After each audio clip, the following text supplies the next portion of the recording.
As próximas eleições para a presidência dos Estados Unidos acontecem só no final de 2024, mas a movimentação para saber quem vai ser o próximo a ocupar a Casa Branca já começou. Segundo uma pesquisa feita pelo The New York Times, há um empate entre Joe Biden e Donald Trump. Os principais candidatos dos partidos democrata e republicano têm, cada um, 43% das intenções de voto entre os eleitores. Resta saber se os dois vão ser, de fato, indicados, cada um por seu respectivo partido, né? 14% não opinaram. É um número que chama a atenção aqui nos Estados Unidos e mostra, mais uma vez, como deve ser muito acirrada essa disputa entre democratas e republicanos. O Biden continua tendo uma avaliação melhor, de 58% para 55%, agora apenas 55% acham que o temperamento do Trump é perigoso, complicado, mas o temperamento do Biden agora preocupa 51%, não mais 39% como antes. Então, mesmo isso acaba sendo colocado como elemento de preocupação. O Partido Republicano tem ainda uma importante disputa interna. Trump aparece com 54% das intenções de voto. Em segundo lugar, com 17%, aparece Ron DeSantis, governador da Flórida. Na terceira posição, ficaram empatados com 3% o ex-vice-presidente Mike Pence, o senador Tim Scott e a ex-governadora da Carolina do Sul, Nikki Haley. Ron DeSantis tenta vencer Trump nas eleições dentro do partido. DeSantis enfrenta um dilema. Atacando o ex-presidente, ele afasta uma base eleitoral importante. Mas se ele não atacar, não se diferencia. Trump lidera as pesquisas, apesar dos 4 processos criminais pelos quais ele vai responder no primeiro semestre de 2024, durante as eleições primárias. Foi dada a largada na corrida pela Casa Branca. E o que está em jogo é o contra-ataque da extrema-direita.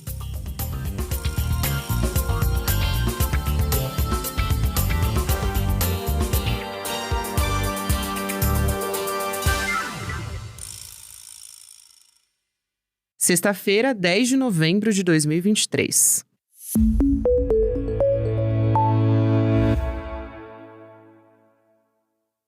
Olá, seja muito bem-vindo, seja muito bem-vinda. Eu sou a Gabriela Varelli, esse é o Videocast em Detalhes. E aqui, sempre com um convidado, uma convidada, a gente mergulha numa temática, numa notícia importante do momento. Hoje eu vou conversar com a jornalista Júlia Vargas Jones, que trabalha na CNN Internacional, também no New York Times, já realizou cobertura política de diversas campanhas nos Estados Unidos e também faz mestrado em jornalismo político na Universidade de Colômbia. Júlia, obrigada por aceitar nosso convite, seja muito bem-vinda. Obrigada, Gabriela. Júlia, vamos começar por partes, né? A gente vai primeiro abordar justamente essa pesquisa que saiu a respeito das intenções de voto, como devem ficar as eleições presidenciais nos Estados Unidos a partir da pesquisa Times Siena. A gente teve o primeiro dado que me chamou a atenção, e aí, óbvio, eu quero deixar você aqui bastante à vontade para apontar os dados que te chamaram mais atenção, principalmente porque é uma eleição que também eles vão se enfrentar novamente, né? O Biden e o Trump, então é bastante decisiva nesse sentido, mas também porque o Joe Biden está perdendo apoio em 6 estados bastante estratégicos e muito importantes nas eleições, que são os estados de Nevada, Arizona, Pensilvânia, Georgia e Michigan. E ele estaria na frente somente em Wisconsin, e ainda assim bastante apertado. Então, entender por que esses são estados bastante estratégicos, o quanto isso pode mudar ali na hora, enfim, como é que funciona normalmente essa dinâmica. Gabriel, também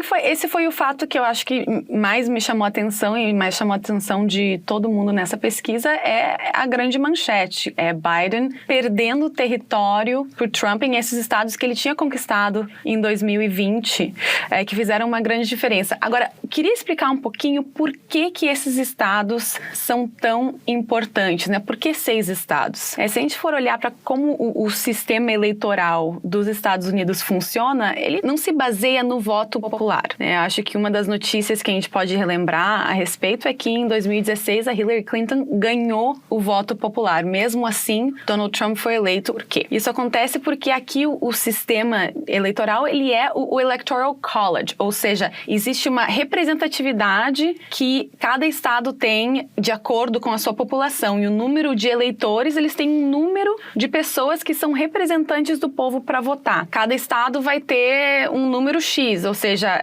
não sei, vou ter 11, 38 no Texas, por exemplo. São pessoas que vão lá depois do resultado do voto popular e têm o compromisso de votar de acordo com o voto majoritário no seu estado. Eles não precisam legalmente fazer isso, isso, mas eles fazem. E cada estado tem um número X. Para ganhar a maioria desses delegados, que eles chamam, o candidato só precisa ganhar 50% ou mais dos votos. Ou seja, é muito menos diretamente ligado com a população. Então, esses estados onde existe talvez uma divisão mais profunda dos votos, eles acabam sendo extremamente importantes na eleição geral que, daqui a um ano. Ou seja, eles funcionam como indicadores. Sempre nós olhamos para esses estados e, como jornalista, é para lá que nós vamos fazer matérias, conversar com a dona de casa, conversar com o fazendeiro para entender essa população, como eles estão se sentindo, quais são os assuntos, os tópicos mais importantes para eles hoje, nessa eleição. Então, é por isso que a gente tem um foco nesses 6 estados. Quais são os pontos mais importantes, já que você tocou nesse ponto? Eu já vou justamente te perguntar quais são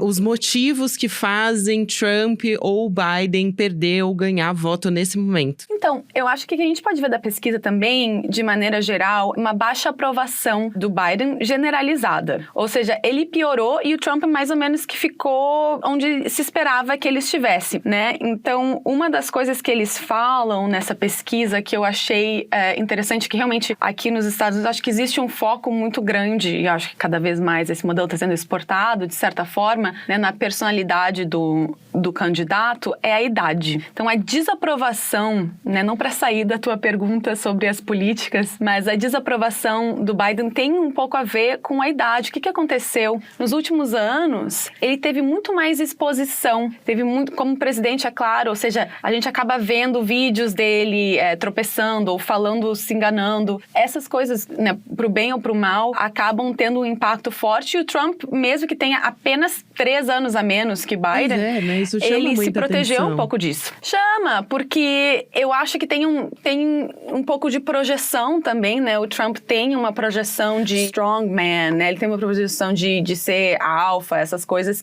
essa imagem que ele tenta fazer de si mesmo. Então, isso talvez ajude na questão da idade, mas ele só tem 3 anos de diferença e eu acho que, às vezes, fica até difícil a gente enxergar quão próximos eles são e, claramente, essa pesquisa está mostrando que existe uma discrepância entre eles dois na questão da idade. E que isso não só... Isso eu vou falar agora fora da pesquisa, a minha observação é que não só dentro das pessoas que se opõem ao Biden ou que se oporiam ao Partido Democrata, dentro do Partido Democrata também existe, assim como aconteceu recentemente com um pedido de outras partes do Partido Democrata para que alguns senadores abrissem o espaço para vozes mais jovens, para um Partido Democrata mais jovem entrar no Senado. Eu acho que existe o mesmo movimento com o Biden, mas também é difícil dizer quem seria uma pessoa mais jovem, qualificada dentro da nossa conjuntura hoje, que poderia ganhar uma eleição presidencial contra o Donald Trump. Só para também situar as pessoas, já que a gente está falando disso, desses dados, a maioria dos entrevistados, então 71% dizendo que o Biden tá velho demais para o cargo de presidente, 54% dentro dos apoiadores dele, o que chama bastante atenção. E só falando dos apoiadores do Trump agora, 19% acham que ele tá velho para esse cargo. E, como você disse, eles têm uma idade bastante próxima. O Joe Biden tá com 80 anos e o Donald Trump tá com 77. Então, justamente, acho que o trabalho da imagem foi muito importante para que contribuísse para o resultado dessa pesquisa. Um ponto muito bom que você traz aqui. E aí, eu quero perguntar sobre a imagem do Joe Biden entre os democratas, e como a Kamala Harris também participa ou não desse papel. Porque ela, ao longo desses anos, ela foi bastante discreta nessa história. Então, tem um lado bom, porque ela não acumulou muita rejeição, como o Joe Biden claramente acumulou, e até a gente vai destrinchar mais dados aqui. Então, a percepção dentro do partido é de que ela seria uma candidata melhor. Por outro lado, ela também não se destacou, Então, assim, isso é bom ou ruim pra ela? Como é que a Kamala Harris aparece nesse cenário? Ótima pergunta, Gabriela, porque eu vou te contar, eu fiz a cobertura do primeiro evento da Kamala Harris aberto ao público isso deve ter sido 2019, quando ela começou a campanha dela.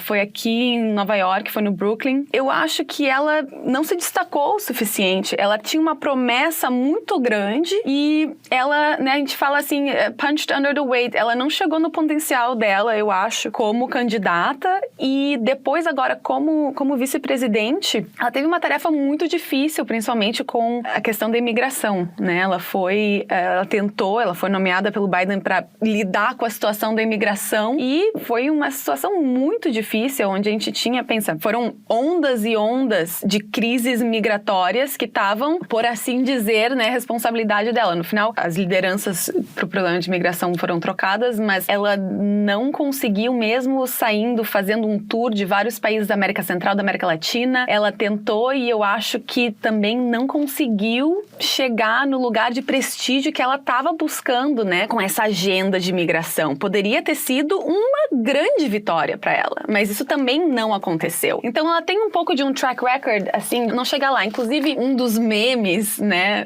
os memes americanos de política americana não são tão bons quanto os brasileiros, mas um dos memes que viralizou aqui é um vídeo da Kamala Harris falando, cortado com vídeos do VIP, né, da série da HBO, com a Julia Louis-Dreyfus, onde ela não fala nada com nada. Então, ela também, assim como o Biden, teve uns momentos de humilhação pública, porque ela não conseguia ter uma mensagem que fosse coerente, que ressoasse com a população. Ela não conseguiu fazer isso. Então, talvez ela ainda consiga, talvez ela ainda tenha essa oportunidade, mas ela não se destacou, ela não conseguiu sair, e eu acho que hoje uma campanha dela teria muito trabalho. Se eu fosse marqueteira dela, eu teria muito trabalho pela frente. Nossa, com certeza. Se eu puder falar nesses termos. Com certeza. Essa aposta nela foi muito forte no início. E aí não sei até que ponto a gente pode dizer que também Biden acabou ganhando um apoio muito importante. Agora ele tá perdendo justamente apoio entre os hispânicos, entre as mulheres, entre os negros e também as pessoas, né, os eleitores nos grandes centros urbanos. O que você avalia? Quais os pontos mais importantes que você avalia que contribuíram para que ele perdesse essa intenção de voto a princípio dessas pessoas? O voto hispânico nos Estados Unidos, ele é visto ainda de um jeito um pouco monolítico. Ainda existe uma visão dentro do Partido Democrata, e eu tô falando agora pensando em coberturas que eu fiz na Califórnia, onde esse voto é um voto muito importante, né? O voto hispânico, o voto latino.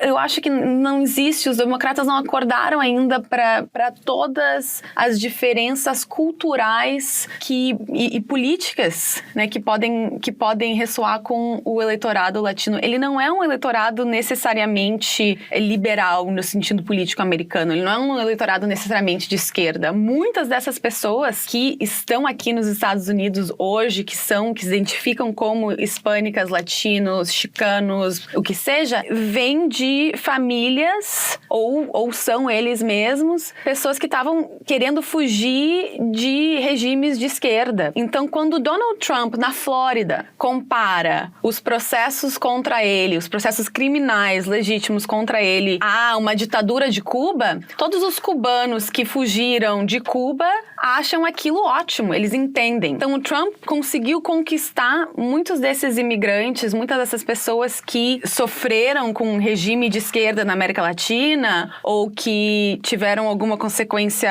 econômica. Ele consegue captar atenção e uma emoção nesse eleitor, que o Partido Democrata consegue de várias outras maneiras com o apoio à imigração. Mas isso é muito mais complicado e muito menos direto nessa atenção que tu consegue de um público que tem uma reação imediata, uma reação emocional. E a gente sabe que a política, né, Gabriela, tem muito mais a ver com emoções do que com racionalidade. E você puxou um ponto que eu acho que vale a pena a gente encaminhar. Depois eu vou voltar também de novo para os dados e, enfim, para a gente entender entender a dinâmica do processo eleitoral, que é muito diferente do que a gente está acostumado aqui no Brasil, né, Júlia? Mas o quanto o apoio restrito a Israel vai impactar no resultado dessas eleições, né? A gente sabe que a política externa não é tão decisiva nas urnas nos Estados Unidos, mas esse aspecto em específico é bastante importante. E também o Joe Biden, né, tem mudado um pouco o posicionamento, mas a gente sabe que o alinhamento dos Estados Unidos, como ele disse desde o primeiro dia, é irrestrito a Israel. E Trump, a gente já sabe, também tem um alinhamento bastante importante, muito forte com Israel. Então, são dois candidatos que se mostram em apoio a Israel, né? Inclusive, enfim, historicamente, os Estados Unidos e financeiramente apoia Israel. Mas o quanto você acha que isso vai impactar também nos votos de Joe Biden? O eleitor, ele vai se voltar para Trump, que já demonstrou, né? Transferiu embaixada para Jerusalém, já deu bastante sinalização desse apoio, e agora Joe Biden com a guerra. Então, fica difícil visualizar para onde esses votos vão migrar. Fica difícil porque também existe um desgaste com a ideia de guerra, dos Estados Unidos se meter, né, numa guerra que não é sua. Claro que existe também aqui, se fala muito nessa relação especial entre Estados Unidos e Israel, special relationship, né? Mas essa pesquisa foi feita antes dos ataques do Hamas em Israel, antes do começo da guerra de Israel em Gaza. Então a gente não tem como ver ainda nesses resultados como essa guerra vai impactar. Agora, se a gente olhar para o que aconteceu já com a guerra na Ucrânia, tá? E pegamos isso como um pouco de um exemplo de como as coisas estão evoluindo aqui nos Estados Unidos, existe um desgaste, o povo está cansado de pensar que os seus, né, hard-earned tax dollars, ou seja, o seu dinheiro contadinho que você está pagando, o imposto, ele está indo para mandar armamentos para a Ucrânia. É muito abstrato. Claro que a gente teve, né, no começo da guerra, existia uma grande solidariedade com a Ucrânia, animosidade contra a Rússia. Isso foi um momento cultural, mas esse momento passou e agora vai ficar cada vez mais difícil para o Congresso americano aprovar um orçamento para mandar armamentos para a Ucrânia. Agora pensa isso e Israel, ainda por cima, fica difícil para qualquer um dos dois, eu acho, tentar justificar esse tipo de gasto. Eu não sei o quanto a guerra está acontecendo agora vai prejudicar o Biden ou não. Trump disse que ele já teria negociado a paz no Oriente Médio. Ele falou isso há alguns dias, assim. Então, é muito bravado e eu não sei o quanto isso vende nas eleições. Eu acho que ele seria esperto de se distanciar disso, ele, Trump, se distanciar da guerra e dizer essa guerra não aconteceu enquanto eu era presidente. Essa seria a coisa mais esperta que ele poderia fazer. E coincidência ou não, hoje, dia 9 de novembro, também os Estados Unidos sinalizaram que vão dar algumas horas, né, se não me engano, 4 horas para que entre ajuda humanitária na faixa de Gaza, né? Então também tentando ali dar uma sinalização de, olha, estamos negociando a paz, estamos tentando sinalizar para ajuda humanitária, né? Porque acho que realmente essa imagem de desgaste com a guerra vai fazer muito mal para qualquer um dos dois politicamente. É um ponto interessante que você traz. Pode falar. Só para complementar claro. Ali, Gabriela, eu acho que na questão de Gaza, os Estados Unidos ficou muito mal, né? Pegou muito mal eles terem vetado, né, a resolução do Brasil no Conselho de Segurança na ONU. Eu acho que isso foi... Eu acho que eles se deram conta disso, é claro, mas talvez parte de uma amenização, eu não sei, talvez, desse discurso, né? A gente pode avaliar, agora como tu tá falando dessa entrada de ajuda humanitária, talvez exista uma transição para uma política um pouco mais amena. A gente está vendo, né, protestos em várias cidades do mundo em solidariedade com Gaza. Inclusive não sei em Washington, quanto isso... né? Na Casa Branca, inclusive em Washington, né? Aqui em Nova York, foi gigantesco. Esse final de semana, inclusive. Então, assim, eu acho que talvez daqui a 1 ano, né? Também a gente tem que lembrar que essa pesquisa é 1 ano antes. Então, nesse ano, o que vai transparecer? Tudo que pode acontecer se essa guerra continuar da maneira que está indo, o nível de indignação da população população também vai continuar aumentando. E aí eu quero voltar para os pontos, para alguns dados da pesquisa, né? Que eu também acho importante, que eu não citei aqui. Porque teve uma outra pesquisa que foi feita antes dessa, né? Dizendo que 58% das pessoas viam com maus olhos o temperamento de Donald Trump, né? Muito explosivo, enfim. E também já é bastante conhecida a personalidade dele, né? E aí, o temperamento de Biden era visto com preocupação por 39%. Então, o Biden tinha uma visão por parte do eleitorado de que ele tinha um perfil mais conciliador, e enquanto Trump era o extremo oposto, né?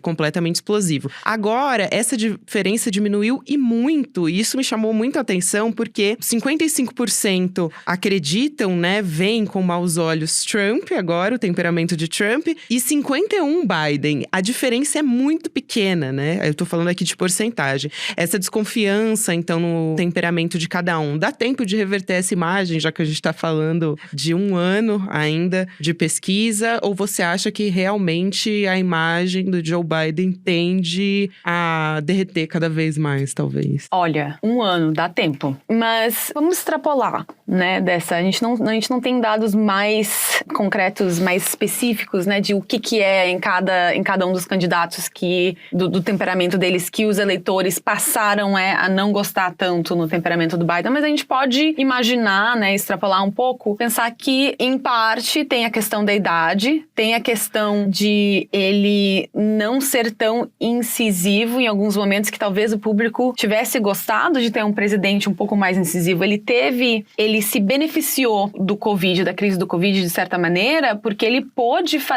tomar providências, fazer coisas concretas para os eleitores, para o povo americano. E agora, ele não tem mais isso. Então, talvez, se tiver a oportunidade de outra crise, se ele tiver a oportunidade de se mostrar como líder, que ele pode liderar, claro que ele tem tempo. Mas eu acho que, de maneira geral, é difícil justamente pela questão da idade, né? A gente enxerga que ele não está numa trajetória que isso vai se reverter. Mas talvez durante a campanha, talvez existam outros tipos de eventos, outra maneira de apresentar esse presidente que talvez possa mudar a ideia de um eleitor. E aí, para fechar, eu quero perguntar a respeito dos candidatos independentes, né? Tem, por exemplo, o Robert Kennedy Jr., que deve ser alçado como um candidato independente, e outro que chama a atenção é o Cornel West, né? Que é ex-professor da Universidade Harvard. O quanto eles são importantes para a campanha presidencial no ano que vem? Quanto esses candidatos independentes podem impactar? Como é que você está vendo a partir do resultado dessa pesquisa? De maneira geral, nos Estados Unidos, os candidatos independentes, eles não têm um impacto, eles não vão tirar muitas pessoas de um candidato democrata ou de um candidato republicano. Eles não vão ganhar uma grande porcentagem do voto, de regra, tá? Mas o papel deles, tradicionalmente, é de trazer dentro dos debates os candidatos mais de esquerda, mais para a esquerda, e os candidatos mais de direita, mais para a direita. Ou seja, eles vão influenciar o discurso dentro dos seus grupos políticos. Esse é o papel mais importante. A gente pode ver que isso acontece, né, dos democratas, quando tem o Bernie Sanders dentro de um debate, ele tá fazendo perguntas para Hillary Clinton, por exemplo, que ela não tem como não responder ali naquele momento público, que outro candidato que não fosse tão independente, embora Bernie Sanders não seja tão independente, não teria esse compromisso de fazer. No caso do Kennedy, é diferente porque ele é uma figura em si, né? Ele é anti-vaxxer, ele é uma pessoa que muitas teorias a respeito de muitas coisas. E o Cornel West, ele é uma figura super importante. E justamente eu acho que essas pessoas vão ajudar a formar essa colcha de retalhos, né? Que é as primárias dos ciais aqui, mas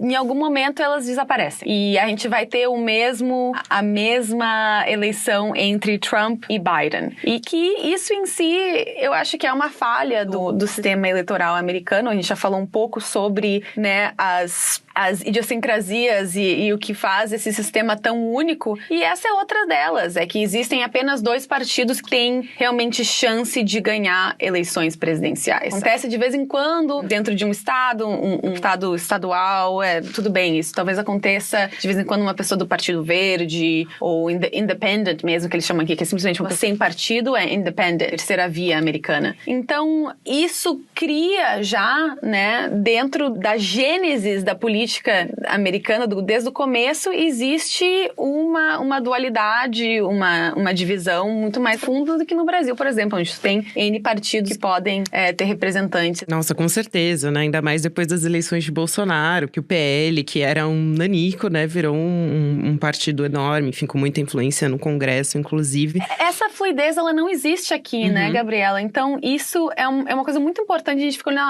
o estado azul, o estado vermelho.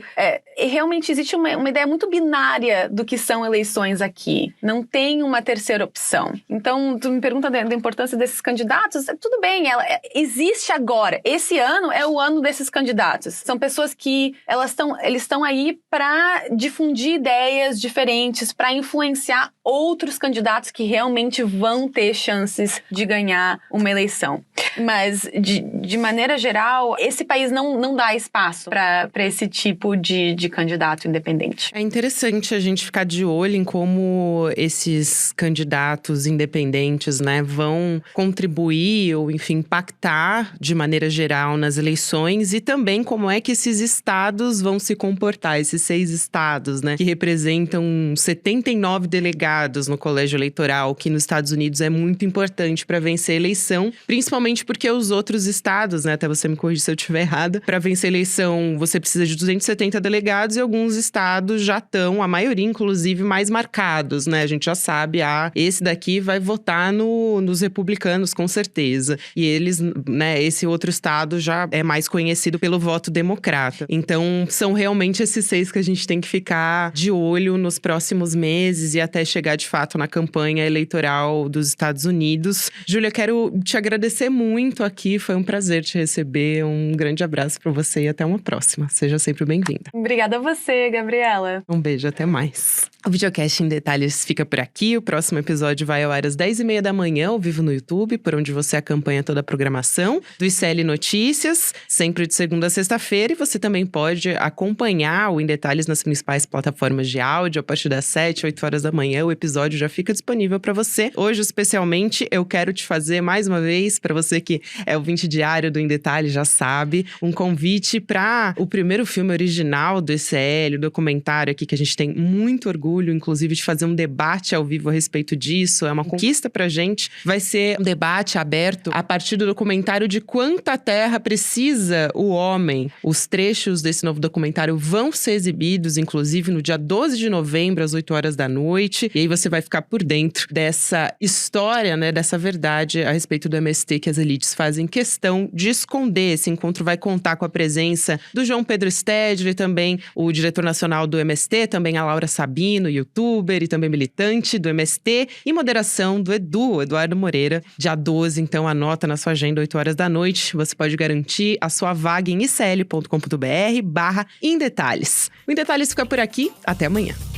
Eu, Gabriela Varela, faço a apresentação e a coordenação do Videocast em Detalhes. Roteiro é feito por mim, com a colaboração de Ana Carolina Navarro. A direção técnica de gravação é de Guilherme Bessa, Bianca Pasquim e Caio Marinato. A coordenação de transmissão é de Malu Pessoa, Leonardo Salles e Giovânia Nino. A operação de áudio é de Igor Santana e Denis Williams. De vídeo, do Gabriel Vento. A produção jornalística é da Elô Macrini. A vinheta original é de Caio Marinato e a edição de áudio e sonorização são de César Degani. A direção de mídias sociais é de Joema Martins e a direção de arte é de Stella Spironelli. A coordenação de artes gráficas é de Isabela Chiara. E a direção de programação é de Maurício Arruda e a produção executiva de Eduardo Moreira e Rafael Donatiello. Este episódio usou áudios da TV Globo, do Petit Jornal, da TV Record e Rádio Band News FM.